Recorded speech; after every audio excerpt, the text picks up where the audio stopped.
A few days ago, Porsche has unveiled the latest iteration of the 911 GT3, the 992.2.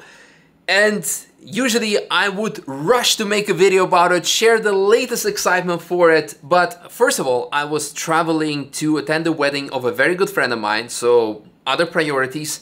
But second, after seeing the details, after thinking more about it, I was not as excited. I was actually underwhelmed.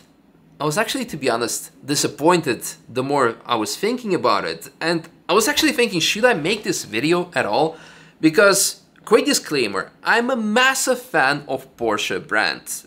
People would call me for righteous reasons to be an absolute fanboy of the brand. As a matter of fact, I wanted to buy a 992 GT3 last year, but then I decided to start a couple of businesses, invest my money elsewhere, and could have bought probably 2 GT3 RSs by now with everything's happening, but that's a story for another time. I still do believe that 992 GT3 is the best sports car you can possibly get bang for buck. But the 992.2, in Porsche's defense of my disappointment, the problem here is that we have 992 Gen 1 was already such a strong product that it was kind of hard to top. And the problem we have is also all the previous iterations, the facelift or updated models, whether it was a 996 or 997 2.2, it always was almost a brand new car that you would get. You would have bigger engine with bigger displacement, more horsepower, bigger, sharper wing, whereas in this case, it's not the same. So let me walk you through lots of features and give you more of a background thinking that I have behind it, why it really is kind of sad for me. So first, let's start with the engine. First of all, let me start with the fact that I think we overall should be very thankful and very happy with the fact that we have still a naturally aspirated 9,000 RPM engine here with the option to have a manual transmission. Of course, we need to meet the strong emissions that we have to meet, and therefore the engine has suffered a bit. It has 4 CATs and 2 OPFs.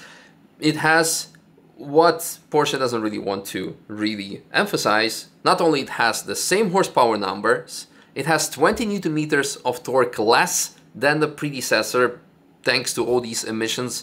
Of course, it has the RS camshafts. It has 8% shorter gearbox ratio than the predecessor, but in factual numbers, it doesn't do a lot. It still has the same 0 to 100 or 0 to 60 miles per hour sprint times, so it doesn't do a lot. It has less Newton meters again.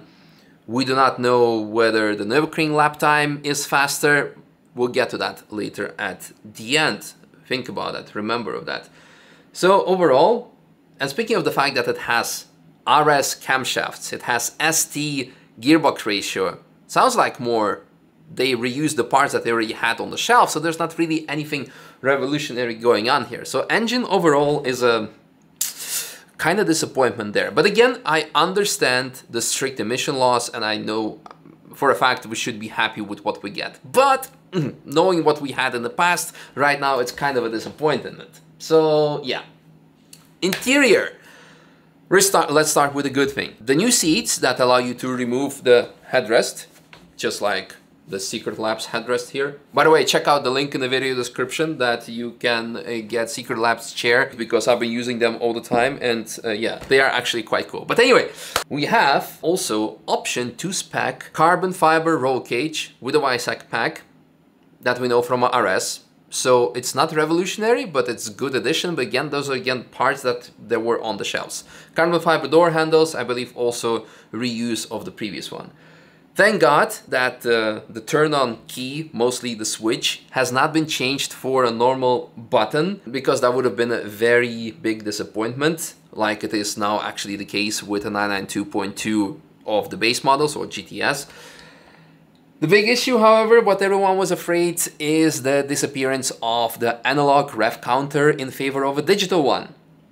Now, the reason behind it is very simple. It's simply cost savings, and that's the reason why all manufacturers are changing the dials to simple screen, either a main screen or different screen, or the climate control is being changed for a screen.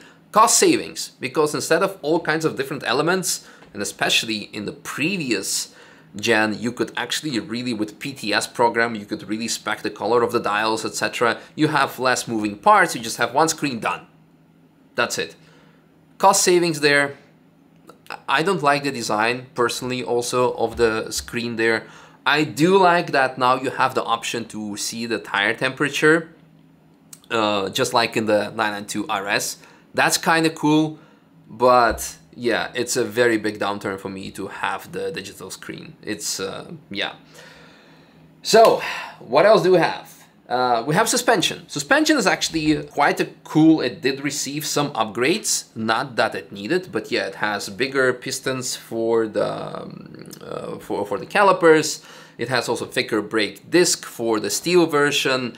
It's nice. It has different tuning, although the levels were actually, I would say, the base model of a 992 is already fantastic. So, but I'm happy that it's improved, of course.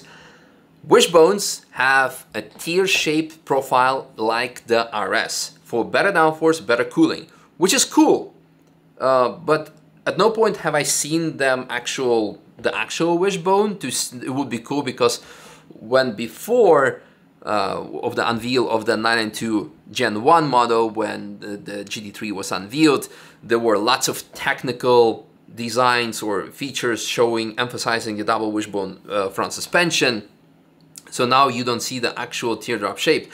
My fear here is that it's direct one-to-one part that is being used for the RS. Of course, it's cool, but it's not revolutionary. Better cooling for drive shaft and gearbox, which is needed. I know that. I managed to overheat a 992 Gen 1 gearbox and drive shaft once, so it's actually needed. Yes, that's good. When it comes to exterior, the front, kind of disappointed, because the side indicators on the front are not there anymore because they are in the head unit. Could be seen as a feature, but in reality this is simply cost saving. So it's great that it's not there, but you're saving money. Again, with all the other previous facts that I mentioned, there's lots of money saving going on in this particular iteration. On the rear, there's a new taillight, like we know from the other Gen 2 versions. There's a different ducktail, okay, bigger diffuser, cool. But the same wing, which is really unusual for the facelift of a GT3, because whether it's 996, 997, 991, it was always bigger and sharper wing, like with lots of more downforce. I think for the 991 it was like 80% more downforce because of the different position and the styling of the wing. Right now it's exactly the same. You can have carbon end plates in the Weissach package that you'll be paying for, of course. So not really significant downforce levels that overall also not being mentioned. Yes, there are more guide elements underneath, but what is exactly downforce increase? Is there even downforce increase? Because with higher downforce comes higher drag, comes higher fuel consumption, and this seems to be the biggest challenge with this car. So is it actually much better? To sum up, lots of parts have been used for either from RS or ST models, or completely been eliminated in terms of either the front indicators or digital dash.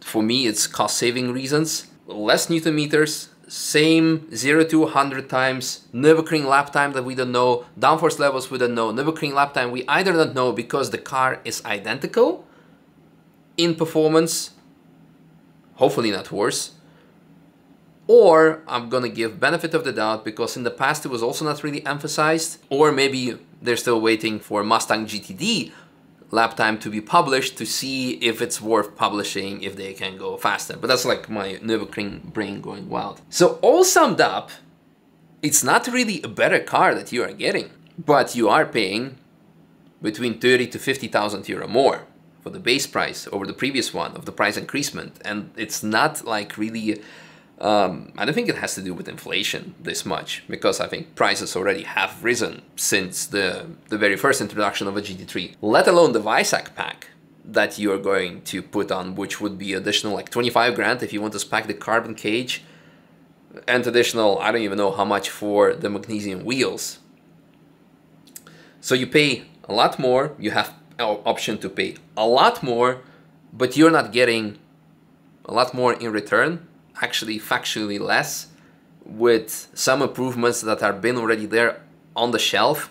Speaking of ST parts, this makes the ST owners, I don't know, maybe their car be less special all of a sudden, because people can now buy a GT3, which again happened the same in the 991 gen when 911R came out, which was like the GT3 with manual gearbox, and the prices went sky high, and then Porsche decided, you know what guys, here's a GT3 with a manual gearbox, and the prices just plummeted. So all of a sudden ST is also now not really that much special, because we have also here kind of a RS model with RS camshafts, etc. and lower. So I'm really having a hard time. Like I said, for me, it's the best car out there.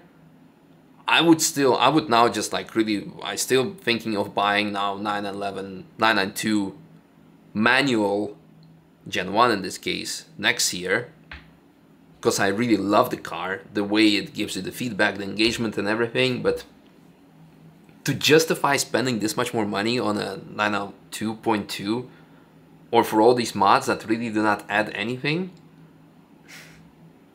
I'm really disappointed. Like, really.